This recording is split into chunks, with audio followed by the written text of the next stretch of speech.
ত্যাগের মহিমায় কাল পবিত্র ঈদ উল আজহা। ঈদ উদযাপনে তাই সব প্রস্তুতিই নেওয়া হয়েছে চট্টগ্রামে। প্রস্তুত করা হয়েছে ঈদগাহগুলো। চট্টগ্রামে ঈদের প্রধান জামাত অনুষ্ঠিত হবে জমিয়তুল ফালা ময়দানে। ইতোমধ্যে প্রস্তুত করা হয়েছে এই ময়দান।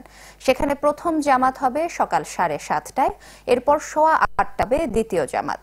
এছাড়া জিমনেশিয়াম, আন্দরকিল্লা শাহী জামে মসজিদ, লালদিঘি জামে মসজিদেও ঈদের জামাত হবে প্রায় একই সময়ে। ঈদের জামাত ঘিরে নিশ্চিন্ত নিরাপত্তা ব্যবস্থা নেওয়ার কথা জানিয়েছে পুলিশ। দুপুরে জমিয়তুল ফালা পরিদর্শন করেন সিএমপি কমিশনার। জানান, এবার 4 স্তরের নিরাপত্তা ব্যবস্থা থাকবে সবকিছু নির্বিঘ্ন করতে।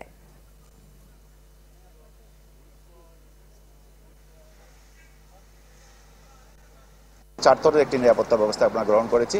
আজ আমাদের পোশাকি পুলিশি ব্যবস্থা থাকবে, আমাদের গোয়েন্দারা কাজ করবে, আমাদের বিভিন্ন স্পেশালাইজড ইউনিট, আপনি দেখেছেন ডগ স্কোয়াড কাজ করেছে, আমাদের সোয়াট এবং বোম ডিসপোজাল স্ট্যান্ড বাই থাকবে।